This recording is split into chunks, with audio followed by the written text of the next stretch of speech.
شروع اللہ کا نام لے کر جو بڑا مہربان نہایت رحم والا ہے۔ یاسین، قسم ہے قرآن کی جو حکمت سے بھرا ہوا ہے۔ اے محمد صلی اللہ علیہ وآلہ وسلم، بے شک تم پیغمبروں میں سے ہو، سیدھے رستے پر ہو۔ یہ قرآن غالب و مہربان کا نازل کیا ہوا ہے تاکہ تم ان لوگوں کو جن کے باپ دادا کو خبردار نہیں کیا گیا تھا خبردار کر دو کہ وہ غفلت میں پڑے ہوئے ہیں۔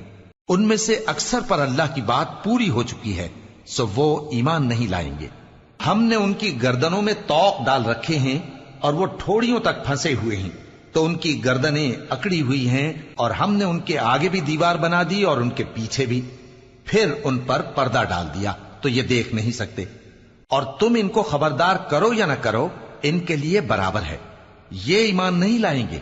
تم تو صرف اس شخص کو خبردار کر سکتے ہو جو اس نصیحت یعنی قرآن کی پیروی کرے اور رحمان سے غائبانہ ڈرے، سو اس کو مغفرت اور بڑے ثواب کی بشارت سنا دو۔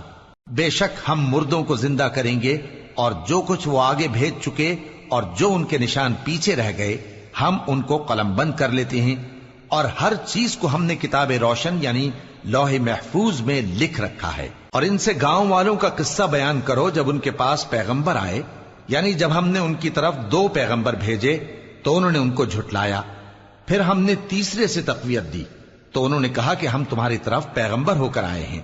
وہ بولے کہ تم اور کچھ نہیں مگر ہماری طرح کے آدمی ہو، اور رحمان نے کوئی چیز بھی نازل نہیں کی، تم محض جھوٹ بولتے ہو۔ انہوں نے کہا کہ ہمارا پروردگار جانتا ہے کہ ہم تمہاری طرف پیغام دے کر بھیجے گئے ہیں، اور ہمارے ذمے تو صاف صاف پیغام پہنچا دینا ہے اور بس۔ وہ بولے کہ ہم تم کو اپنے لیے منحوس سمجھتے ہیں، اگر تم باز نہ آؤ گے تو ہم تمہیں سنسار کر دیں گے اور تم کو ہم سے دکھ دینے والا عذاب پہنچے گا۔ انہوں نے کہا کہ تمہاری نحوست تمہارے ساتھ ہے، کیا اس لیے کہ تم کو نصیحت کی گئی؟ نہیں، بلکہ تم ایسے لوگ ہو جو حد سے تجاوز کر گئے ہو۔ اور شہر کے پرلے کنارے سے ایک آدمی دوڑتا ہوا آیا، کہنے لگا کہ اے میری قوم، پیغمبروں کے پیچھے چلو، ایسوں کے جو تم سے صلہ نہیں مانگتے اور وہ سیدھے رستے پر ہیں۔ اور میں کیوں اس ذات کی پرستش نہ کروں جس نے مجھے پیدا کیا اور اسی کی طرف تم کو لوٹ کر جانا ہے؟ کیا میں اس کو چھوڑ کر اوروں کو معبود بناؤں کہ اگر رحمان مجھے نقصان پہنچانا چاہے تو ان کی سفارش مجھے کچھ بھی فائدہ نہ دے سکے اور نہ وہ مجھے چھڑا ہی سکیں؟ تب تو میں کھلی گمراہی میں پڑ گیا۔ میں تو تمہارے پروردگار پر ایمان لایا ہوں، سو میری بات سن رکھو۔ حکم ہوا کہ بہشت میں داخل ہو جا۔ بولا کاش میری قوم کو پتا چل جائے کہ میرے رب نے مجھے بخش دیا اور مجھے عزت والوں میں شامل کیا، اور ہم نے اس کے بعد اس کی قوم پر کوئی لشکر نہیں اتارا اور نہ ہم اتارنے والے تھے۔ وہ تو صرف ایک چنگھاڑ تھی، سو وہ اس سے ناگہاں بجھ کر رہ گئے۔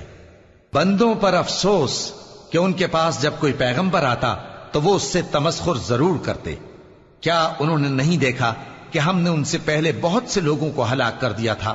اب وہ ان کی طرف لوٹ کر نہیں آئیں گے، اور سب کے سب ہمارے روبرو حاضر کیے جائیں گے۔ اور ایک نشانی ان کے لیے زمین مردہ ہے کہ ہم نے اس کو زندہ کیا اور اس میں سے اناج اگایا، پھر یہ اس میں سے کھاتے ہیں، اور اس میں کھجوروں اور انگوروں کے باغ پیدا کیے اور اس میں چشمے جاری کر دیے تاکہ یہ ان باغوں کے پھل کھائیں، اور ان کے ہاتھوں نے تو ان کو نہیں بنایا، تو پھر کیا یہ شکر نہیں کرتے؟ وہ ذات پاک ہے جس نے زمین کی نباتات کے اور خود ان کے اور جن چیزوں کی ان کو خبر نہیں سب کے جوڑے بنائے۔ اور ایک نشانی ان کے لیے رات ہے کہ اس پر سے ہم دن کو کھینچ لیتے ہیں تو اسی وقت ان پر اندھیرا چھا جاتا ہے، اور سورج اپنے مقرر رستے پر چلتا رہتا ہے، یہ اس غالب و دانا کا مقرر کیا ہوا اندازہ ہے۔ اور چاند کی بھی ہم نے منزلیں مقرر کر دیں، یہاں تک کہ گھٹتے گھٹتے کھجور کی پرانی شاخ کی طرح ہو جاتا ہے۔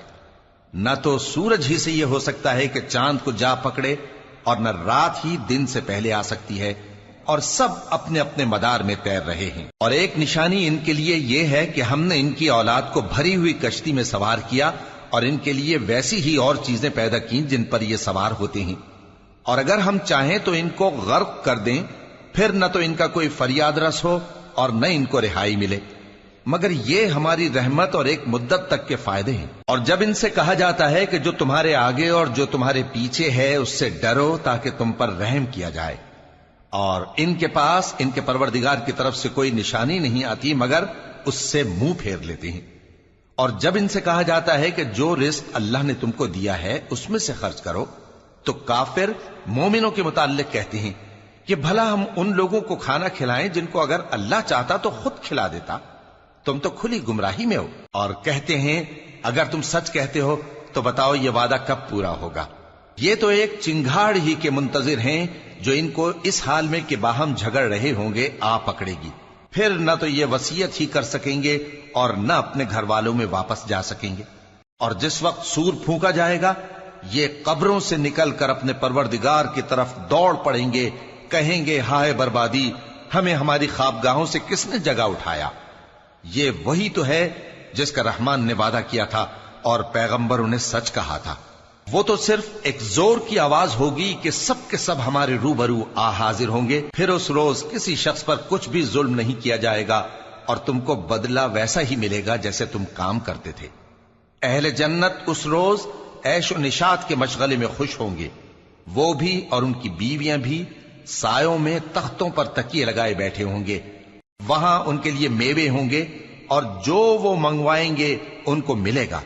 ان کو پروردگار مہربان کی طرف سے سلام کہا جائے گا، اور وہ فرمائے گا کہ گناہ گارو تم آج الگ ہو جاؤ۔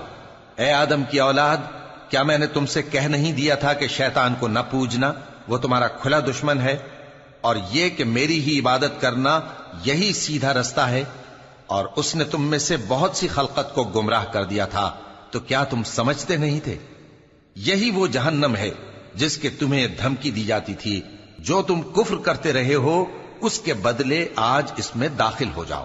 آج ہم ان کے منہوں پر مہر لگا دیں گے اور جو کچھ یہ کرتے رہے تھے ان کے ہاتھ ہم سے بیان کر دیں گے اور ان کے پاؤں اس کی گواہی دیں گے، اور اگر ہم چاہیں تو ان کی آنکھوں کو مٹا کر اندھا کر دیں، پھر یہ رستے کو دوڑیں تو کہاں سے دیکھ سکیں گے؟ اور اگر ہم چاہیں تو ان کی جگہ پر ان کی صورتیں بدل دیں، پھر وہاں سے وہ نہ آگے جا سکیں اور نہ پیچھے لوٹ سکیں۔ اور جس کو ہم بڑی عمر دیتے ہیں تو اسے تخلیق میں اوندھا دیتے ہیں، یعنی اسے بچپن کی کمزوری والی حالت کی طرف لوٹا دیتے ہیں۔ تو کیا یہ سمجھتے نہیں؟ اور ہم نے ان کو یعنی اپنے پیغمبر صلی اللہ علیہ وآلہ وسلم کو شعر گوئی نہیں سکھائی، اور نہ وہ ان کو شایع ہی ہے، یہ تو محض نصیحت ہے اور صاف صاف قرآن ہے، تاکہ اس شخص کو جو زندہ ہو خبردار کرے اور کافروں پر بات پوری ہو جائے۔ کیا انہوں نے نہیں دیکھا کہ جو چیزیں ہم نے اپنے ہاتھوں سے بنائیں ان میں سے ہم نے ان کے لیے مویشی پیدا کر دیے اور یہ ان کے مالک ہیں، اور ان کو ان کے قابو میں کر دیا تو کوئی تو ان میں سے ان کی سواری ہے اور کسی کو یہ کھاتے ہیں، اور ان میں ان کے لیے اور فائدے اور پینے کی چیزیں ہیں، تو کیا یہ شکر نہیں کرتے؟ اور انہوں نے اللہ کے سوا اور معبود بنا لیے ہیں کہ شاید ان سے ان کو مدد پہنچے، مگر وہ ان کی مدد کی ہرگز طاقت نہیں رکھتے، اور وہ ان کی فوج بنا کر حاضر کیے جائیں گے تو ان کی باتیں تمہیں غمناک نہ کر دیں۔ یہ جو کچھ چھپاتے اور جو کچھ ظاہر کرتے ہیں ہمیں سب معلوم ہے۔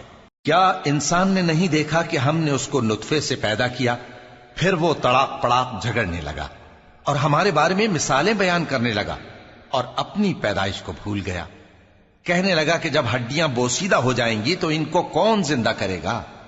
کہہ دو کہ ان کو وہ زندہ کرے گا جس نے ان کو پہلی بار پیدا کیا تھا، اور وہ ہر طرح کی تخلیق کو جانتا ہے، وہی جس نے تمہارے لیے سبز درخت سے آگ پیدا کی، پھر تم اس کی ٹہنیوں کو رگڑ کر ان سے آگ نکالتے ہو۔